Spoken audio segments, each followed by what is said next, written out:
right. Well, hello, everybody, and welcome into another episode of Marriage Matters with Ken and Shar. So glad to have you in for this episode. We're excited about it.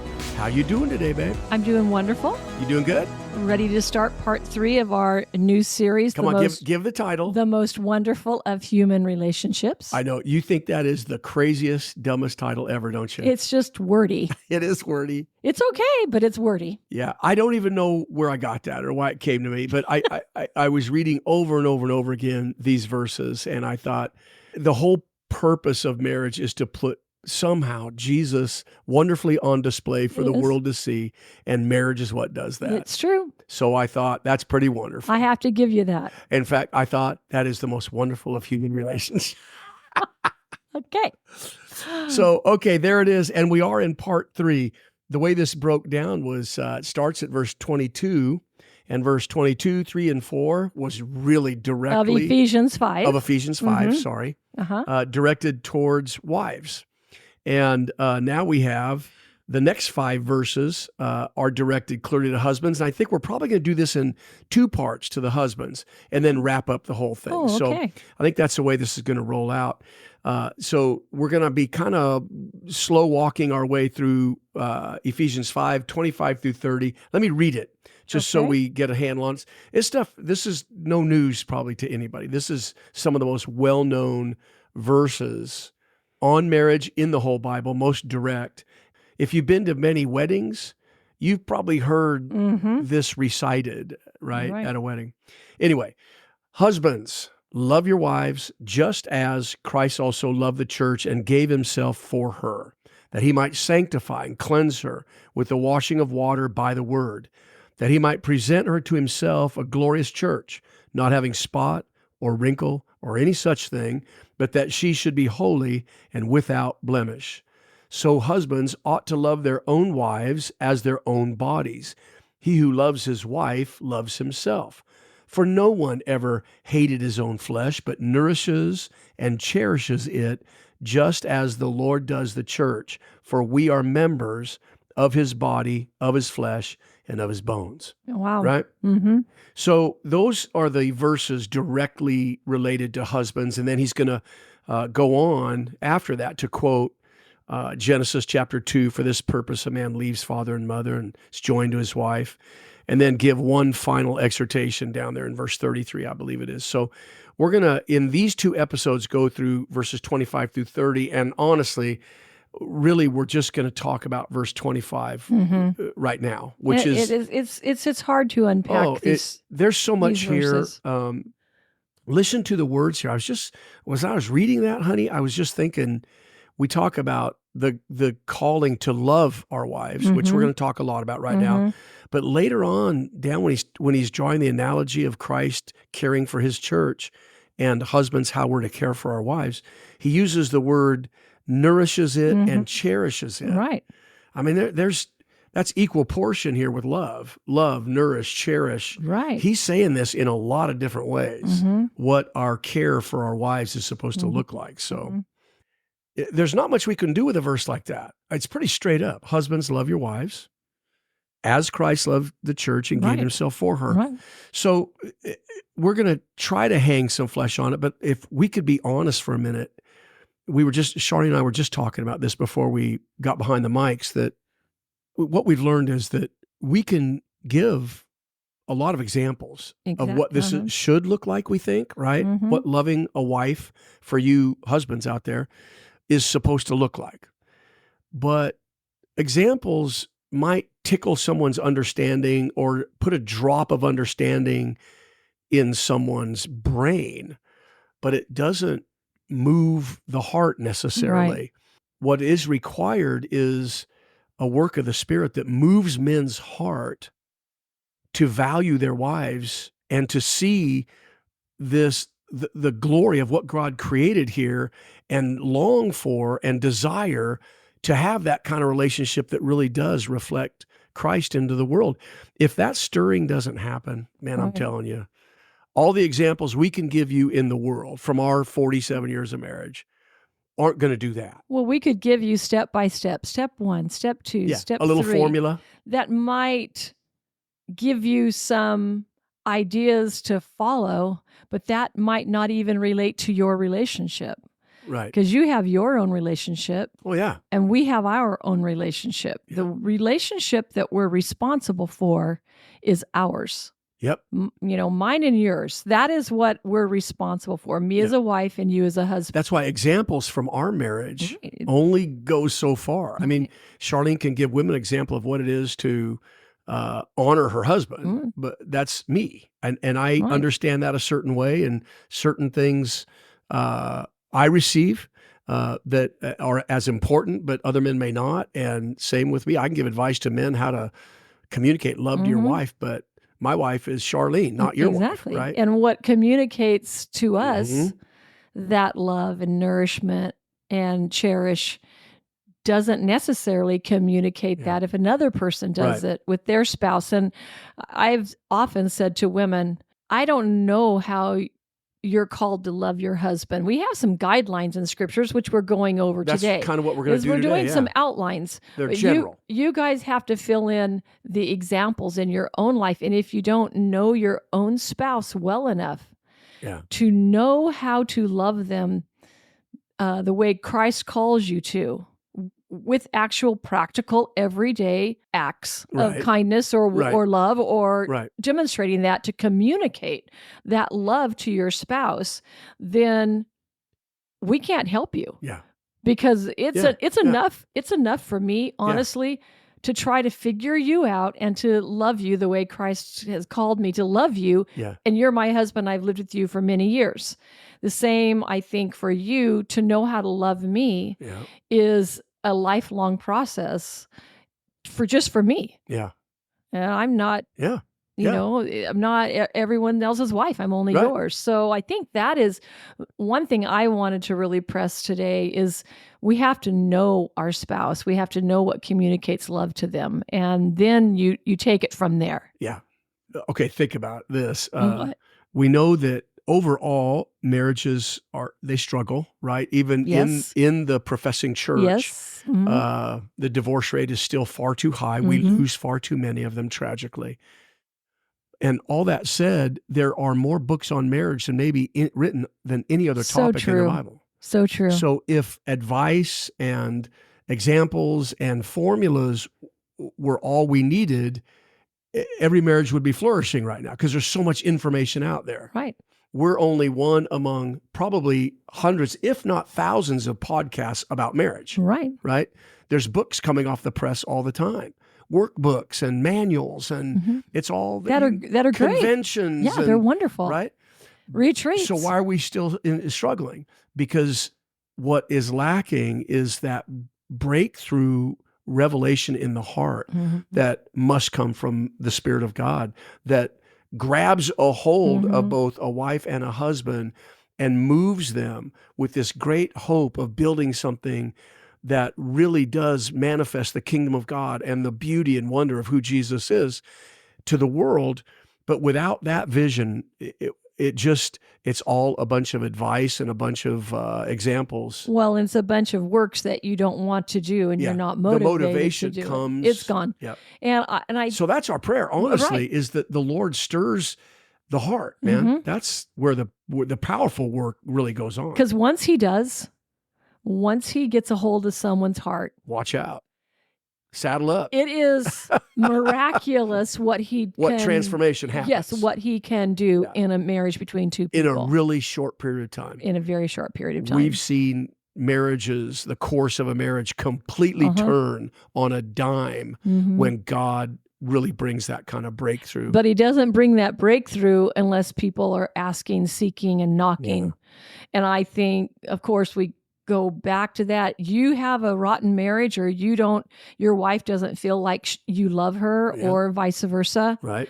Talk to the Lord. Yeah. Time to call on the Lord. Yeah. To give you understanding. Yeah. And to have the heart to even be taught and to change. Yep. Because that's where it has to come from. Yep. So we're going to do our best to hang a little flesh here. Hopefully it stirs something up. Right. in us all, right on? I hope Okay, so here's the line we're working with from Ephesians 5:25. Husbands, love your wives just as Christ loved the church and gave himself for her. We're gonna concentrate just on that one liner here. That's a one-liner that's huge. And it's a bomb. If we could even, right there, that's the example that we need. There it is. Right there. There it is. Yeah, it's a big one.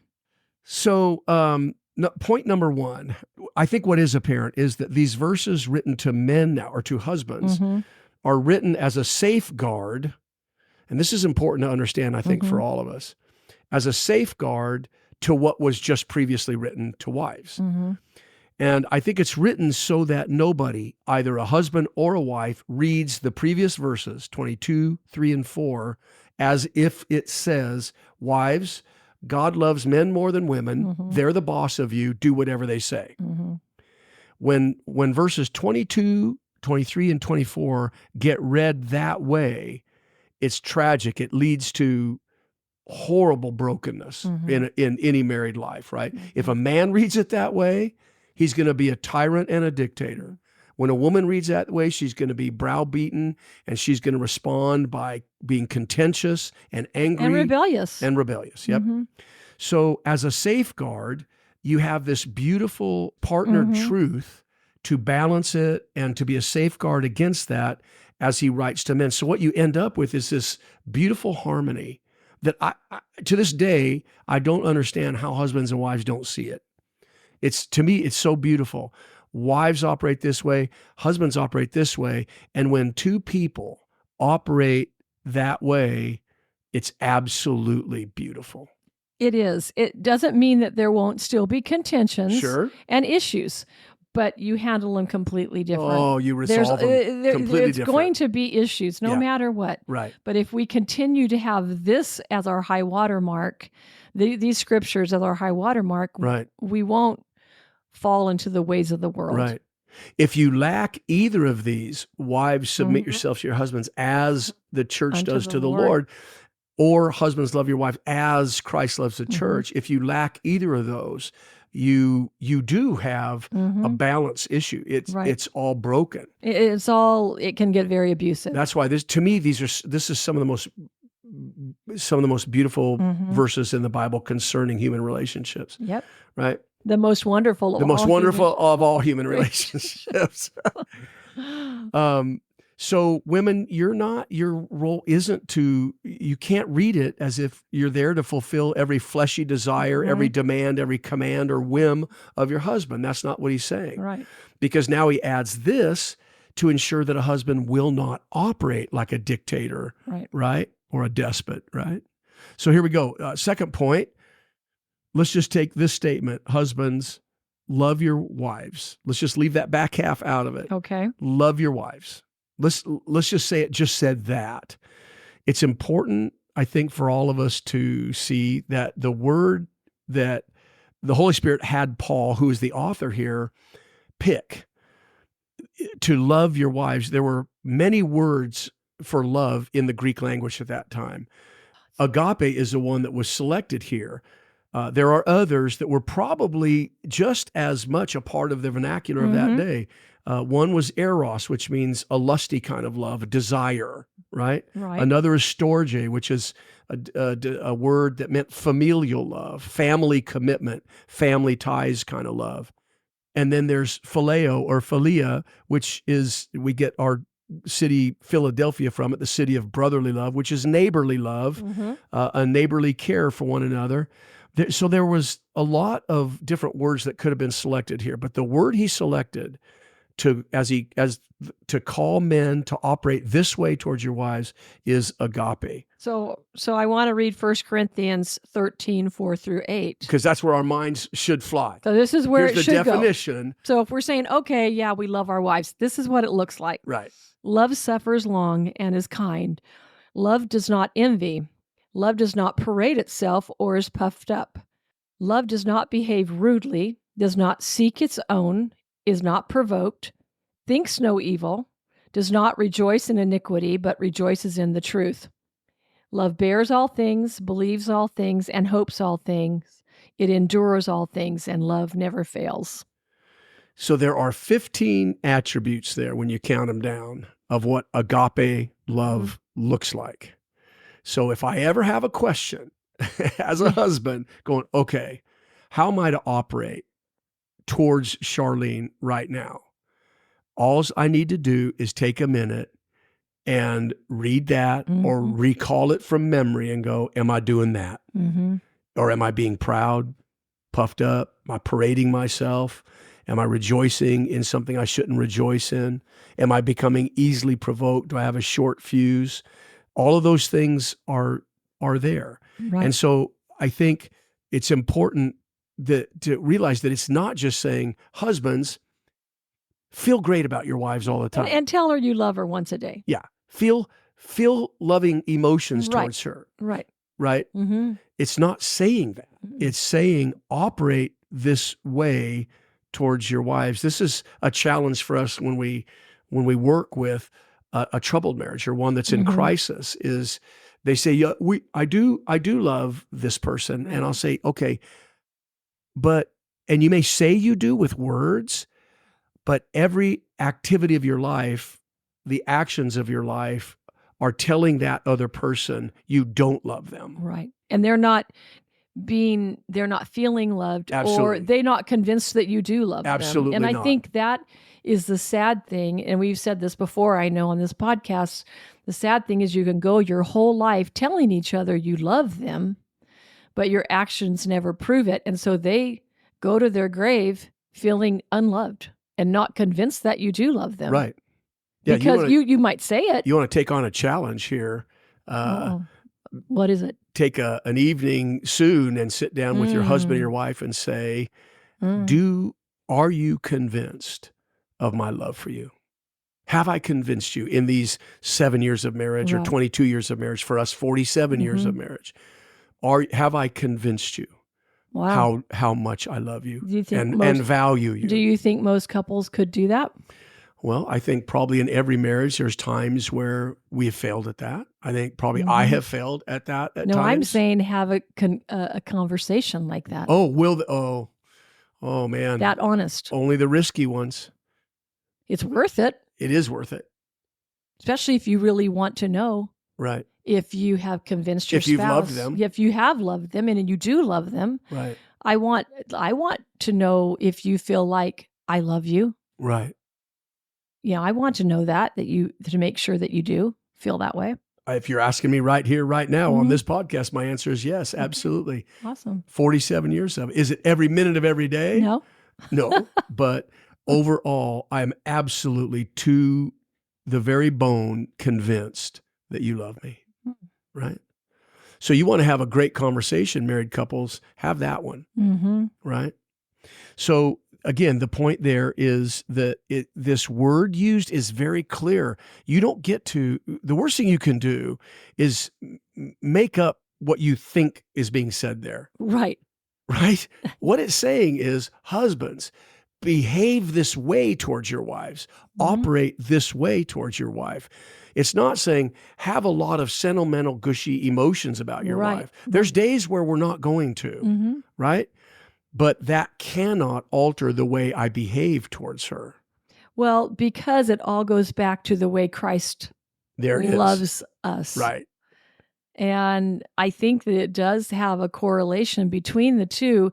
Husbands should know how to love their wives if they're truly a believer of Christ, a servant of Christ. And are walking in a relationship with him. And they see how Christ loves them. Yeah. Well, then you turn it around, and that's how they have a beautiful example. Yes, they have the most wonderful example. Yeah. And that's why that a better verse doesn't, one than we could give them. That's why that verse didn't stop at husbands love your wives. Right. In case we're a little thick-headed, which we are, he goes on and says, okay, in case you missed that part, just as Christ loves the church, and if we miss that part, he even goes more and goes, and gave himself for her. Yeah. So he's, the Holy Spirit, just in this one verse, is digging deep into an understanding of how we're to operate. It's not just sentiment. It behaves this way. And if we get lost there, It's simple. Just look at how Christ has loved you and gave himself for Mhm. you. So we're going to hang a little flesh on this. What does that mean? Just as Christ has loved me and given himself for me. I think I've written 3 things. There may be more here, but at the very least, Mm. it means this. Husbands are to love our wives unconditionally. If we're going to love them the way that Jesus has loved his It's church, true. it's without condition. She Mhm. doesn't have to deserve it. She doesn't have to earn it. You are called to love her regardless of that. And sometimes it's unmerited. It is unmerited. Mm-hmm. So Wow. what that does, that puts an end to the kind of love that withholds until she has somehow deserved your love. Or has convinced you Because she Christ, loves you. Yes, Mhm. because Christ has not loved you that way. In fact, even a deeper understanding, the word says that we did not love him first, that he first loved us. So Mm. I put the onus on husbands Mhm. to first love. Mhm. What a lot of, I think, husbands tend to do is hold back or withhold full devotion, Mhm. a sellout to my Right. wife until I think what she sold out to me, or so I'm reciprocating It's what she's given me. it's not a macho thing to do to be sold out to your wife. I mean, I don't think it is. I don't Right. think husbands, that's like their great ambition in life. I'm going to be sold out to my wife, proving to her how much I love Oh, her. no. In I fact, don't the think that's what world- guys are thinking every day No. when they want to get on their motorcycle and go speed down the road. It's not about how, they just want to be a sold out husband. Yeah. Yeah. I think that it's almost humiliating for a man to humble himself. Well, from the world standard, Yes, absolutely. well, and that's what we Yep. take a lot of our cues from the world standards, right? You could be ridiculed for that. Absolutely. But the reality remains for us who are in the Lord that if I'm going to love you as Mhm. Christ has loved me and given himself for me, it is without condition, Right. right? Whether you burn my pot roast or not. I am to operate in agape love, right? Love doesn't seek its own, does not rejoice, is not Mhm. rude, doesn't behave rudely, all that stuff that we just Mhm. read, right? Mhm. Number 2, if a husband's to love his wife as Christ has loved him, it will be without shelf life. It's enduring. Right. It doesn't come and go or ebb and flow. Doesn't expire. There's no expiration date on it. It'll be till one of you goes to be with Jesus, which, by the way, is exactly what you promised each other on your wedding day, Right. probably, Right. if you gave that vow, Mhm. till death parts us. Mm. So 1, it's unconditional. Let's Right. think of that. Husbands, she doesn't have to earn it. You are called to love her mightily the way that Christ has loved you without condition. It has no shelf life. Thank the Lord, neither does his love, Right. right? I'm not going to wear him out, and he's Mhm. going to just back up 10 and punt on me Mhm. someday and give up on me, Yeah. right? And then number 3, and you cannot miss this because it actually states it, and gave himself for her. It's a sacrificial love. It's going to cost you, and it should, right? If any husband's going to love his wife the way that Jesus has loved him, it's going to cost you some comforts. I would like you. Yeah, I want to ask that question. So, what does it cost you to love me like Christ loves the church and gave himself for it? Have you seen what I drive? Yes, I have. Okay. I drive a girly car. Well, it's not because of me, though, is it? Well, it's because we have finances. I'd love to go out and buy a $65,000 truck. So that's one of the a things. big old Jeep with no doors on it and I would love to, but you see, I don't live alone. I can't make that decision. Everything I do, it affects you. That's true. And your security, right? Right. So I'm not going to go buy that thing. Would I love to? Yeah. But I drive a girly car. So that's what it costs you, I huh? pull up next to 16-year-old boys on their way to high school who are driving the $65,000 trucks that their mom and dad bought them. And I look at them and I go, I just want to sock you in the head. I'm almost 70 years old driving this little girly car. It's not a girly car, but yeah, I No, get you. it's a girly car. So that's the main thing here? No. Oh, There's okay. a lot. I mean, there's time and energy. There's times where do I want to sit up and talk at 11:30 at night and talk about, Probably not. no, there's times where I don't, but if I'm going to be a part of her life and understand her, yeah, that's going to cost me some nights of sleep, Mm-hmm. you know. With career, I can't make it costs decision making. I don't get to handle the remote and change the channel without it affecting you. Sure. So of course it costs our life. We give up something of that single man's way of doing life, where I make decisions in a bubble. It affects nobody. I do what I want, when I want, how I want. So it costs all that, where it's a constant. So it costs you. To a degree, yeah. Well, didn't In Christ's a way. love cost him? Yep. To love us to redemption? Sorry about that. Yeah, it cost his whole life. But think of this, gang. That's what puts him on display. It's true. Men, if you love and I'm not, look, can we all agree that it's not saying give in to every whim she has and give her whatever, you're a little whipped puppy following behind her. Lord, no, that's not what we're saying at all. In fact, it's strong leadership. Right. It's leading like a lion, but with the heart of a lamb that's tender and kind and gracious, right? So there's really a lot to this. We can't even sum it up in 10 of these episodes, but it's those three things: unconditional, it has no shelf life, and your love for your wife, it must include sacrifice. Meaning this, it can't be in word only. I think that's what we're saying, right? Well, I think that a lot of wives would say, my husband says he loves me, but they don't feel loved. Right. And I hear that from a lot of women. Right. That they know their husband says the words, but does he live in any kind of sacrifice to his own desires? I mean, how do you measure my love for you? How do I measure your love for me? By how many times I say it a day? No, absolutely not. Right. That my number one thing is that you treat me with respect, and you're consistent in your life towards me. I know when you walk through the door, it will be the same man that left in the morning, and you will not act differently. That you will be consistent, and I'm not wondering who I'm going to get who's going to walk in the front door. Right.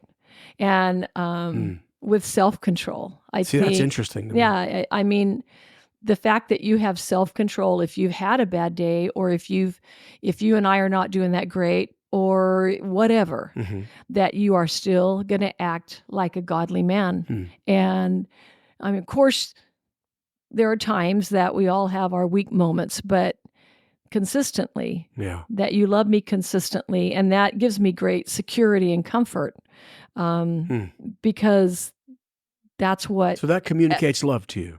That security communicates love to me, that you will take care of me and you will be that man that you said you'd be.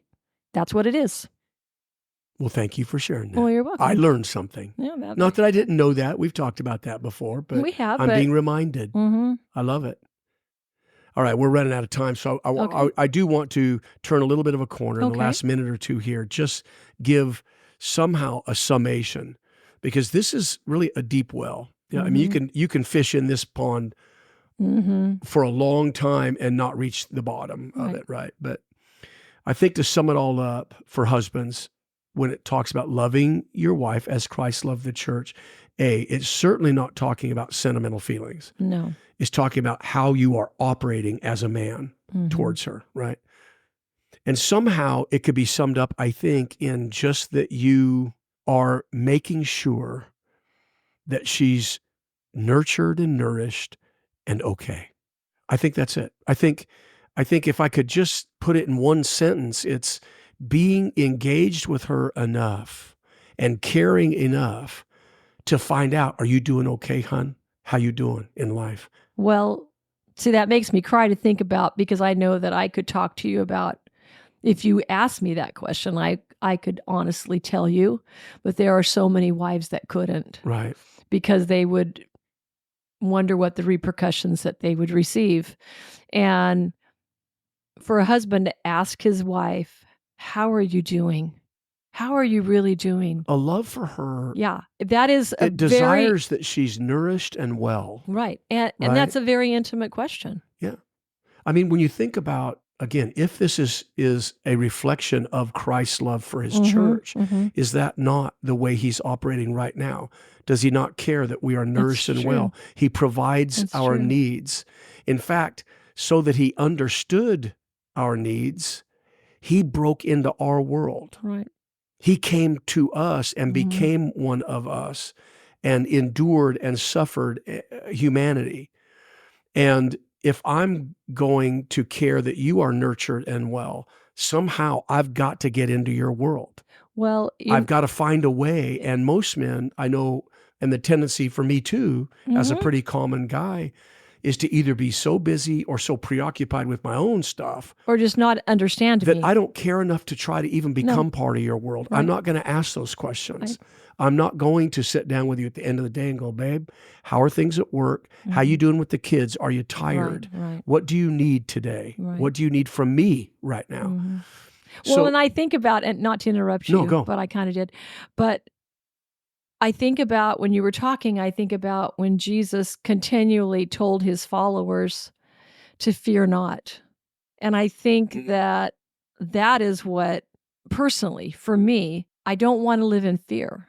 Right. And for a husband to constantly reassure their wife, you don't have to live in fear of me. Right. You don't have to live in fear. Fear not. Right. And because we're fearful people, just as a race of believers, of humans, we're fearful people.